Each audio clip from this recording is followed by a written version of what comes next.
오늘이 문재인 대통령 운명의 날이다. 문재인 대통령이 체면도 다 집어던지고 야당 지도부에 업소한다. 그래서 인사청구를 풀자 뭐 이런답니다. 대통령이 내정자의 인사청문 절차를 위해 야당 지도부에 고개를 숙이고 업소하는 것도 역대 정부에서 전례를 찾아볼 수 없는 일이다.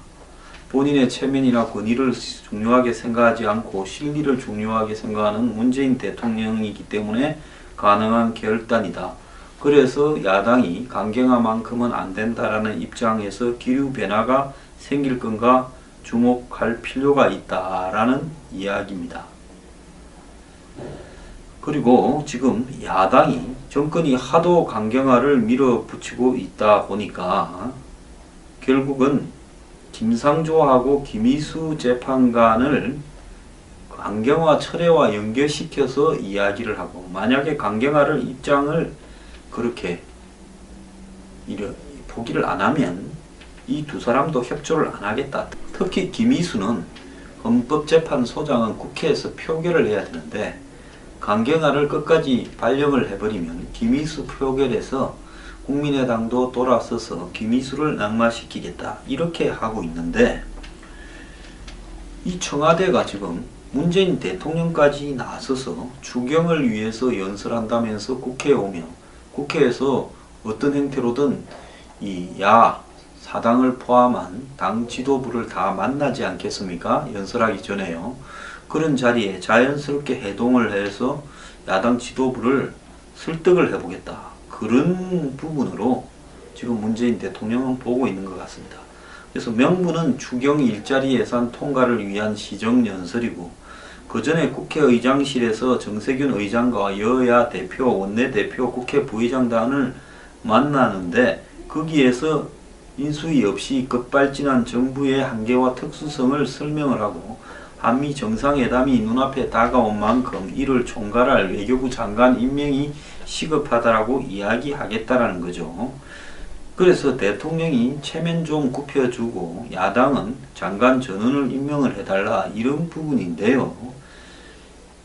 자, 야당에는 대통령의 업소를 받아냈다라는 전리품을 안겨주고 더 나올 것 없다라는 카드를 던진다라는 건데, 자, 체면은 굽힌다고 손해볼 건 없습니다. 그런데 역대 대통령은 그것도 안 굽혔지만은 체면하고 실리를 바꾸겠다라는 그런 부분을 이야기하는 건데요. 자, 이제 이 말은 끝까지 강경화를 밀어붙이겠다라는 이렇게 말을 하는 것과 똑같은 이야기입니다. 제가 이 이야기를 한 열흘 전부터 어디서 들었는데요. 문재인 대통령은 절대로 강경화를 포기하지 않고 밀어붙이겠다라는 이야기입니다. 자, 우원식 민주당 원내대표가 최소 1명은 떨어뜨려라, 낙마게임은 그만해라, 한 명 떨어뜨리는 그런 부분이 현재와 같은 정치에 무슨 의미가 있느냐, 그런 식의 옛날 정치 하지 마라 이렇게 이야기를 하고, 강경화가 적합하다라는 어떤 지지가 훨씬 높다라고 이야기를 하면서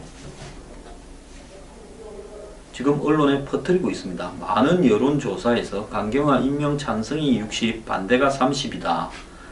그래서 이 반대 의견의 2배가 넘는다라는 리얼미터 조사가 지금 나오고 있고, 또 문재인 대통령의 지지가 꺾이다가 78.9로 반등을 했다라는 이야기가 나오고 있고, 어제 심지어 한국사회여론연구소는 문재인 대통령의 지지 긍정평가가 89.4다. 여기에 반해서 자유한국당 8%, 정의당 7%, 국민의당 6%다. 국민 10명 중에 9명이 문재인 대통령 잘한다. 지난 주말에는 갤럽이 82%다. 홍준표 투표자 절반이 문재인 대통령 잘한다고 한다. 이런 이야기들을 퍼뜨리고 있습니다. 잘한다고 하면 잘하는 걸 수도 있겠죠. 여론조사를 안 믿는 국민들도 많이 있습니다만은. 근데 제가 여기서 하나 묻고 싶은 것은요. 왜 굳이 다 데리고 가겠다라는 걸 고집을 하는 이유는 뭡니까? 우리가 인사청문회 제도가 있고 국회에서 청문 인준안 동의 절차가 있고, 그런 이유는 무엇 때문에 있는 거겠습니까? 장관들 중에 자질에 문제가 있거나 도덕성에 문제가 있는 사람은 안 된다라는 부분을 명확하게 하기 위해서 그런 절차를 마련해 놓은 거 아니겠습니까? 그렇다면 나도 솔직히 말하면 사람 속을 어떻게 다 합니까? 나도 모르고 임명할 수 있는데 임명해 놓고 보니까 사람이 저질이다 라고 되면 그럼 포기하면 되는 거지요. 그걸 다 밀고 가겠다라는 보관은 무엇 때문에 그러는가에 대해서 먼저 설명을 해야 되는 거 아닙니까? 한 명은 반드시 떨어뜨려야 된다라는 심보가 이해가 안 간다라는 우원식 원내대표의 이야기 이전에 한 명도 안 떨어뜨리고 다 데려가겠다라는 심보는 무엇인가라는 데 대해서 겉으로는 머리를 숙이면서 속으로는 그래 이 새끼들 한번 보자 이런 생각을 하고 있다면 그것이 무엇이 국정운영의 협치고 소통이 되겠습니까? 정말로 협치하고 소통이라면 좋은 사람이라도 야당이 그리 반대하니 제가 이 사람은 거둘 거니까 남은 사람들은 빨리 임명을 해서 국정이 되도록 협조를 해주십시오. 이게 소통 아닙니까? 솔직히 강경하요?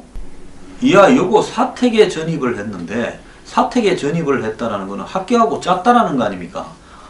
학교는 위장 전입자들을 골라내서 색출해서 교육청에 보고하고 교육청은 고발할 책임이 있는 사람들인데 이 사람들이 강경화의 자녀뿐만 아니라 다른 사람의 자녀까지도 많은 사람들을 그렇게 한 의혹이 보이는 이런 부분 한 개만으로도 이것은 나중에 정권에 큰 문제가 될 수가 있습니다. 이거 고발됐잖아요. 조사 들어갈 거 아닙니까? 그때 뒷감당을 어떻게 하려고 그렇게 하는 겁니까? 그래서 솔직히 말하면 대통령이 업소를 한다. 대통령이 머리 숙이니까 봐주라. 이것도 전근대적인 발상이지 않습니까? 대통령이 업소를 하고 대통령이 머리를 숙인다라는 부분은 대통령도 잘못했으면 업소를 하고 머리를 숙이는 일이 비일비재했습니다. 마치 처음처럼 이야기하는데요. 박근혜 대통령 탄핵돼서 쫓겨나기 전에 수도 없이 머리 숙였습니다. 그것도 제대로 못 숙여서 쫓겨났지만은요. 역대 대통령 중에서 울면서 사과하고 머리 숙이고 잘못했다 한 사람 수두룩 했습니다. 자, 국회에 가서 야당 대표들을 향해서 그렇게 한 사람 없다고요? 자, 그거는 없었죠. 근데 그렇다고 해서 이 문제가 대통령이 그렇게 하면 대통령의 그런 체면국임이 전리품이다라고 이렇게 이야기하는 것도 매우 웃기는 이야기라는 거죠. 그건 대통령이 체면을 구겨서도 안 되고 문제 있는 사람은 체면 구기기 이전에 야당의 힘을 빌어서 정리를 하는 것이 정의로운 사회의 원칙 아니겠습니까? 자, 이제 여론조사 갖다 붙이고 어제는 보니까 전직 송미순까지 포함한 전직 외교부 장관 10명이 강경화 자질 문제없다고 보정도 써요. 이 정권 들어서 뭔 보정을 그렇게 많이 써요? 김상조한테는 498명의 무슨 진보 경제학자가 보정을 쓰더니만 자칭 또 무슨 김희수한테는 5.18 무슨 단체에 거기다가 무슨 버스 운전하다가 경찰 들이받았다는 사람까지 나와서 보정을 써고요. 이 정권은 남보정 정권입니까? 그런 짓 좀 그만하길 바랍니다. 그리고요. 국민의 99%가 찬성을 한다고 하더라도 아닌 건 아닌 겁니다. 국민의 지지에 따라서 진실과 정의가 달라집니까? 국민들도요. 멍청한 경우가 많았어요. 진실을 똑바로 보지 못한 채 대중의 한마디로 여론이 조작된다는 사실을 인식하지 못한 채 여론에 따라 춤추는 국민들도 수두룩 빽빽합니다. 문재인 대통령요. 지난 토요일 60항쟁 30주년 기념식에서 사회적 대타협을 강조하면서 대선 과정에서 공약했던 한국형 사회적 대화기구를 만들어서 거기에서 최저임금 1만원 인상이라든지 그 다음에 근로시간 단축 문제 등과 비정규직 문제 그리고 거기에 임금 격차 문제, 양극화 문제, 사회 안정망 문제 등을 전부 논의를 하겠다라고 지금 하고 있는 것 같습니다. 자, 여기에 비정규직, 하청 근로자, 청년, 여성 각 분야의 대표들을 다 넣어서 이런 문제들을 갖다가 이야기를 하겠다라는 입장 같은데요. 자, 이 문제에 대해서는 지금 정부가 대통령 직속 일자리위원회가 가동이 되고 있습니다. 민노총도 노사정위원회 탈퇴한 이후 18년 만에 일자리위원회에 들어가 있죠. 자, 그래서 기존의 이 노사정위원회를 정부가 일자리위원회라고 만들었는데, 이 문재인 대통령이 이 일자리위원회에서 이런 문제까지를 다 다루기는 어려울 거니까 한국형 사회적 대타협을 위한 대화기구를 확대 개편을 하려고 하는 생각을 가지고 있다고 봅니다. 그래서 노사정위원회가 더 확대된 부분을 만들겠다라는 거죠. 일자리위원회는 단순한 일자리에 관한 부분만을 갖다가 반영을 하고요. 그런데 이런 문제에 대해서 사회적 대타협을 하려고 하면 그 대타협은 모두가 양보해야 되는 겁니다. 사용자 측의 양보가 있어야 되는 것은 필수고요. 한국에서 어떻게 보면 사용자 측의 양보도 중요하지만은 그보다 더 중요할 수 있는 것은 노동자 측, 즉 한국노총과 민노총 같은 기종 노조라 불리는 기득권 노조의 양보도 필수적이다라는 겁니다. 자, 이들이 정규직과 비정규직의 임금 격차, 또 시급 10,000원이라든 이런 문제에 대해서 자신의 어떤 몫을 떼내는, 자기 살을 깎는 고통을 감수하지 않는다면 과연 사용자 측의 양보로 이런 일들이 이루어질 것인가? 문재인 대통령이 자기 편이라고 불려지는 민노총과 한국노총을 설득해내서 과연 양보를 받아내는 사회적 대타협 기구를 만들어낼 수 있을 것인가? 자, 밥이 민주주의다. 이제는 이야기를 하지 않았습니까? 그래서 양극화를 해소하겠다. 소득주도 성장을 이끌겠다. 소득과 부의 극심한 불평등이 민주주의를 위협하고 있다. 이것이 일자리 위기가 근본 원인이 돼서 그렇다라고 이야기를 하면서 일자리는 경제 문제를 넘어선 민주주의의 문제다라고 이야기를 합니다. 저는 이런 어떤 문재인 대통령의 시각에 반대하지 않습니다. 현실적인 문제에 대한 어떤 파악은 하고 있다고 보고 그것을 사회적 대타협으로 이렇게 내놓았다라는 부분도 저는 인정을 합니다. 그런데 사회가 경제 민주주의를 위한 새로운 기준을 세워야 된다.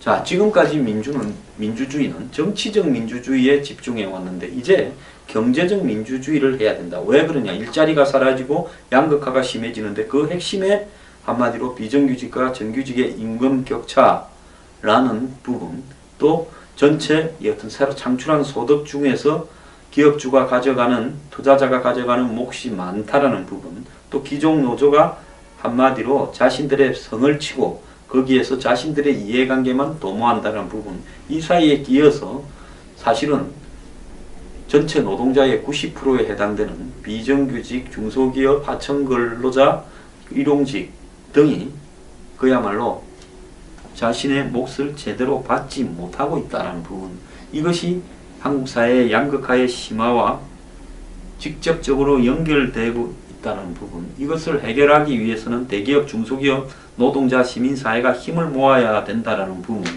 이런 부분에 대한 문제의식에 대해서는 저는 인정을 합니다. 그런데 문제는 뭔가 하면 이런 부분에 대한 문제를 해결을 하려고 하면, 자, 대기업, 지금 정부가 논리적인 통계를 내어놓고 압박을 하고 또 대기업 위주로 되었던 한국 사회에 여러 가지 슈퍼 자본주의적 메커니즘을 공개한다면 대기업 버티지 못할 수도 있다고 봅니다. 근데 문제는 대기업이 주적이 아니라 저는 주적이 민노총하고 한국노총 같은 기종 노조가 주적이어야 된다고 저는 보고 있습니다. 자, 한국과 미국을 비교해서 전체 기업이 창출한 이익 중에서 전체 이 수입이 있습니다. 수입에서 지출을 빼고 나면 그것이 순이익이지 않겠습니까? 그 이익 중에서 가져가는 몫이 누가 많으냐? 노동자가 가져가느냐? 기업주와 그 다음에 투자자와 은행이 가져가느냐? 이런 부분을 놓고 과거와 비교해서 기업주와 투자자와 고연봉자들 임원들이 가져가는 몫이 크다 하면 그걸 잘라야 될 거고요. 그 다음에 노동자가 가져가는 몫도 사실은 노동 생산성에 비해서 과도하게 크다면 그것도 잘라야 됩니다. 그것을 가지고 하청 노동자나 비정규직이나 일용직에게 주어야 된다는 겁니다. 왜? 이 사람들은 자신들을 지킬 수 있는 사회적 교섭 역량이 없기 때문에 이런 피해를 대응할 수 있는 조직적인 힘을 가지지 못했기 때문에 항상 사용자와 그 다음에 노조와 자신들의 몫을 과도하게 많이 갖고 가면서 이 사람들의 몫이 뺏기고 있는 거다. 이렇게 봐야 되는 거 아니겠습니까? 그래서 이 사람들의 비정규직의 임금을 정규직에 그래도 한 70%, 80%까지 맞춰주려면 기업주는 얼마 내놔라, 노동자들은 얼마 내놔라. 그리고 더 나아가서 이런 부분의 전제로는 노동의 유연화를 일정하게 받아들일 수밖에 없다라는 부분을 인정을 해야 된다는 겁니다.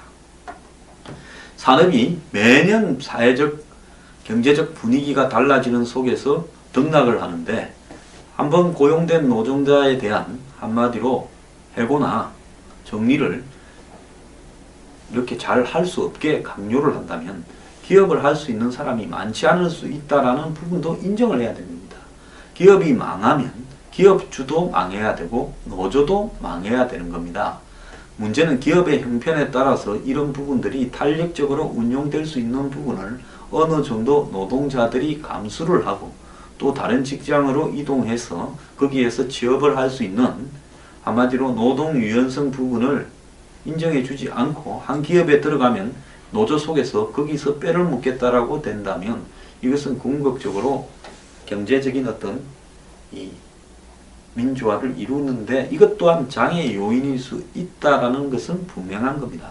즉 경제에서 지나치게 정치 문제를 집어넣어서 정치적인 지위와 정치적 임금을 받음으로써 실질보다 과도한 대우를 받는 것 또한 배제되어야 되지 않겠습니까?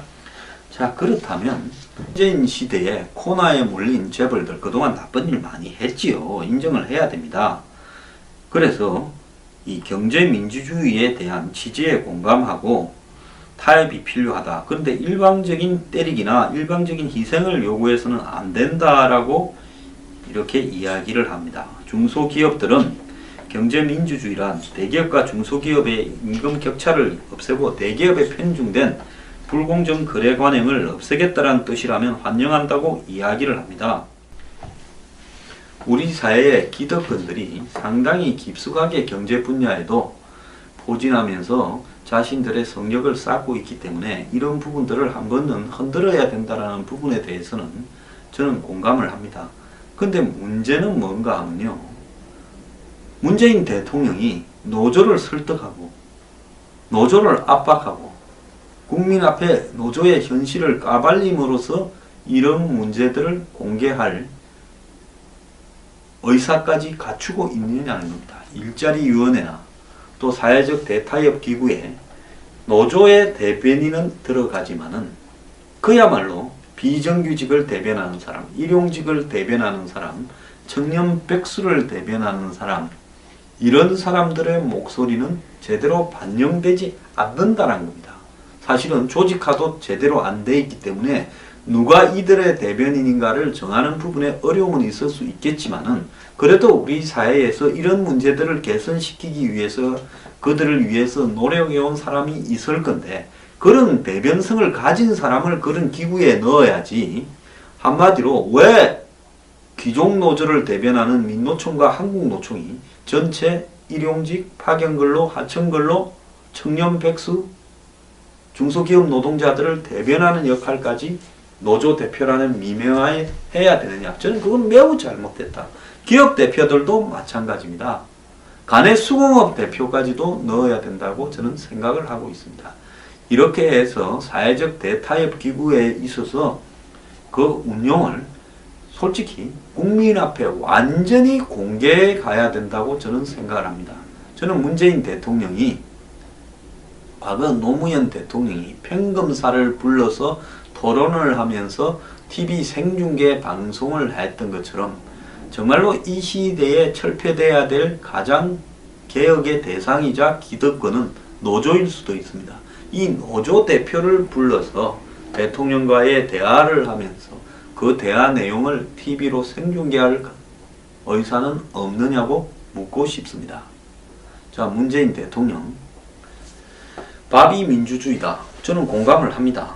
근데 밥이 민주주의 세상을 실현하기 위한 사회적 대타협을 지금 문재인 대통령이 이 국회에 가서 머리 숙여서 강경화를 통과시켜서 자기가 임명한 사람 전원을 장관으로 이렇게 부리는 것이 그야말로 이런 민주주의를 하는 게 아니라 정말로 올바른 민주주의라면요, 내가 임명한 사람 중에 틀린 사람은 과감하게 날려달라고 이야기를 하고, 그리고 지금 국민들의 양극화와 임금 격차를 해소하려고 마음을 먹고 있다면 누가 그 타겟인가를 명확하게 설정을 한 다음에 그들에 대한 기득권을 파헤치면서 사회적 대타협을 해나가야지, 그들의 기득권을 갖다가 다 인정하고 처음에는 재벌 솔보듯이 경제민주주의, 경제민주화 이야기하다가 지금 무슨 이야기가 나오고 있는 줄 압니까?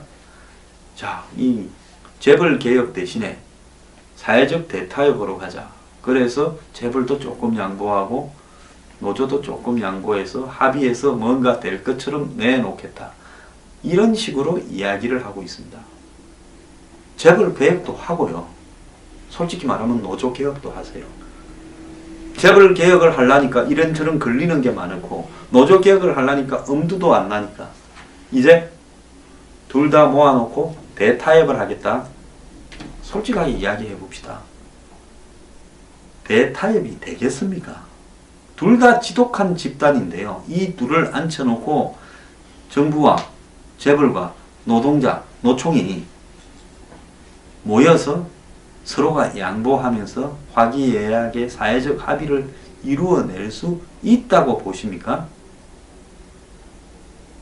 한국 사회에 촛불 시위를 하는데 그 노총이, 민노총이 결정적인 역할을 했는데요. 그들을 협박하고 그들을 한마디로 겁도 주고 그들의 비리나 기득권을 낱낱이 국민 앞에 까발리면서 그런 사회적 대타협의 장으로 들어오도록 할 수 있겠습니까? 그리고 더 나아가서 재벌개혁 만만할 게 아니라 제대로 된 재벌개혁 한번 해보세요. 그들이 한국 사회에서 얼마나 불법으로 경영을 승계하고 얼마나 법과 제도를 자기한테 유리하게 만들어서 가고 있는가. 삼성의 이재용이 입증해 보이고 있지 않습니까? 그런 부분을 개혁하겠다는 걸 한번 이야기를 해보세요. 그래서 겉으로 국민들 앞에 밥이 민주주의다. 이제는 이 국민이 한마디로 소득을 통해서 양극화를 벗어나 인간다운 삶을 사는 그런 경제민주주의를 이룩하겠다 말은 하지만은 그런 경제민주주의를 이룩하려 그러면 한국의 지독한 이 양 집단을 상대로 대통령이 어떻게 할 건가를 보여줘야 된다는 겁니다. 그래서 강경화를 저렇게 고집하고 있는 거나 재벌과 노조를 둘 다 손을 제대로 보지 않으면서 타협을 하겠다고 하는 부분, 이런 부분이 문재인 대통령의 개혁이 성공하기 쉽지 않다는 걸 저는 암시하는 거라 봅니다.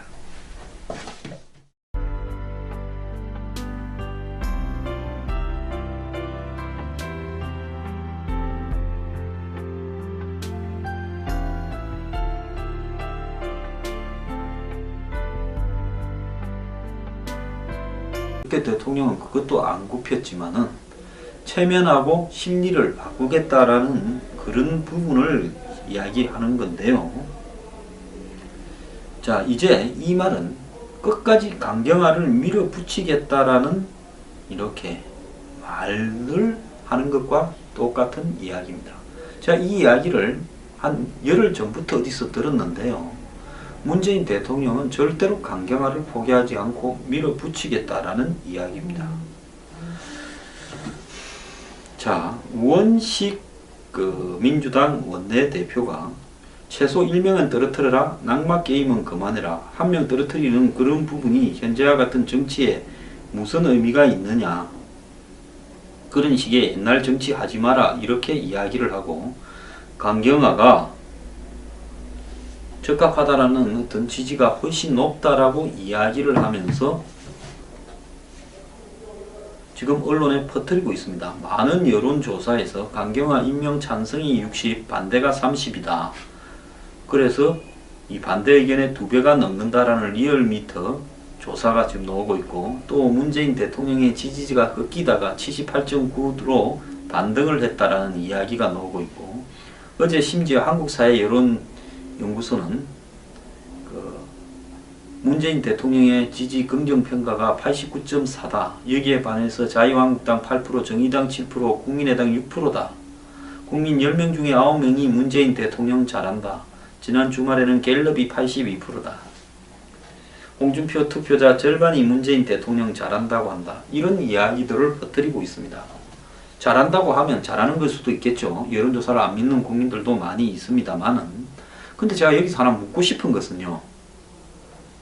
왜 굳이 다 데리고 가겠다라는 걸 고집을 하는 이유는 뭡니까? 우리가 인사청문회 제도가 있고 국회에서 청문 인준안 동의 절차가 있고, 그런 이유는 무엇 때문에 있는 거겠습니까? 장관들 중에 자질에 문제가 있거나 도덕성에 문제가 있는 사람은 안 된다라는 부분을 명확하게 하기 위해서 그런 절차를 마련해 놓은 거 아니겠습니까?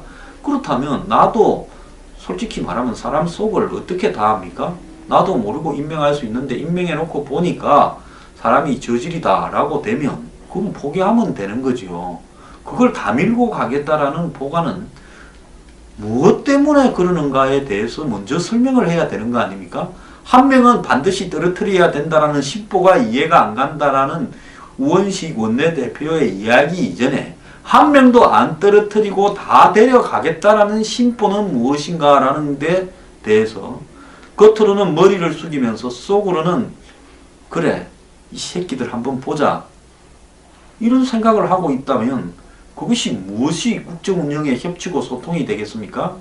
정말로 협치하고 소통이라면 좋은 사람, 특히 김희수는 헌법재판소장은 국회에서 표결을 해야 되는데 강경화를 끝까지 발령을 해버리면 김희수 표결에서 국민의당도 돌아서서 김희수를 낙마시키겠다 이렇게 하고 있는데, 이 청와대가 지금 문재인 대통령까지 나서서 추경을 위해서 연설한다면서 국회에 오며 국회에서 어떤 형태로든 이 사당을 포함한 당 지도부를 다 만나지 않겠습니까? 연설하기 전에요.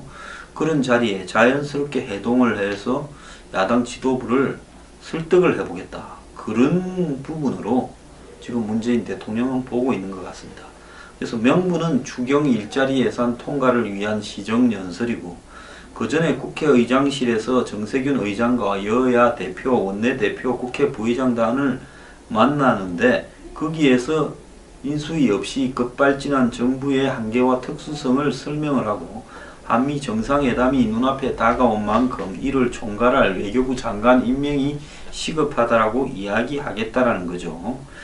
그래서 대통령이 체면 좀 굽혀주고 야당은 장관 전원을 임명을 해달라 이런 부분인데요. 자, 야당에는 대통령의 업소를 받아냈다라는 전리품을 안겨주고 더 나올 것 없다라는 카드를 던진다라는 건데, 자, 체면은 굽힌다고 손해볼 건 없습니다. 그런데 이감이라도 야당이 그리 반대하니 제가 이 사람은 거둘 거니까 남은 사람들은 빨리 임명을 해서 국정이 되도록 협조를 해주십시오. 이게 소통 아닙니까? 솔직히 강경하요? 이야 여고 사택에 전입을 했는데, 사택에 전입을 했다는 거는 학교하고 짰다라는 거 아닙니까? 학교는 위장 전입자들을 골라내서 색출해서 교육청에 보고하고 교육청은 고발할 책임이 있는 사람들인데, 이 사람들이 강경화의 자녀뿐만 아니라 다른 사람의 자녀까지도 많은 사람들을 그렇게 한 의혹이 보이는 이런 부분 한 개만으로도 이것은 나중에 정권에 큰 문제가 될 수가 있습니다. 이거 고발됐잖아요. 조사 들어갈 거 아닙니까? 그때 뒷감당을 어떻게 하려고 그렇게 하는 겁니까? 그래서 솔직히 말하면 대통령이 업소를 한다. 대통령이 머리 숙이니까 봐주라. 이것도 전 근대적인 발상이지 않습니까? 대통령이 업소를 하고 대통령이 머리를 숙인다라는 부분은 대통령도 잘못했으면 업소를 하고 머리를 숙이는 일이 비일비재했습니다. 마치 처음처럼 이야기하는데요. 박근혜 대통령 탄핵돼서 쫓겨나기 전에 수도 없이 머리 숙였습니다. 그것도 제대로 못 숙여서 쫓겨났지만은요. 역대 대통령 중에서 울면서 사과하고 머리 숙이고 잘못했다 한 사람 수두룩 했습니다. 자, 국회에 가서 야당 대표들을 향해서 그렇게 한 사람 없다고요? 자, 그거는 없었죠.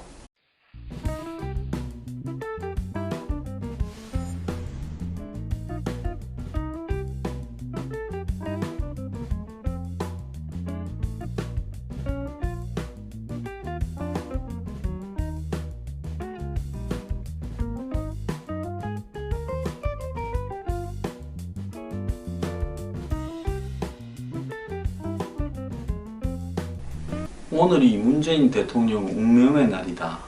문재인 대통령이 체면도 다 집어던지고 야당 지도부에 업소한다. 그래서 인사청구를 풀자 뭐 이런답니다. 대통령이 내정자의 인사청문 절차를 위해 야당 지도부에 고개를 숙이고 업소하는 것도 역대 정부에서 전례를 찾아볼 수 없는 일이다. 본인의 체면이나 권위를 중요하게 생각하지 않고 실리를 중요하게 생각하는 문재인 대통령이기 때문에 가능한 결단이다. 그래서 야당이 강경화만큼은 안 된다라는 입장에서 기류 변화가 생길 건가 주목할 필요가 있다라는 이야기입니다. 그리고 지금 야당이 정권이 하도 강경화를 밀어붙이고 있다 보니까 결국은 김상조하고 김희수 재판관을 강경화 철회와 연결시켜서 이야기를 하고, 만약에 강경화를 입장을 그렇게 포기를 안 하면 이 두 사람도 협조를 안 하겠다.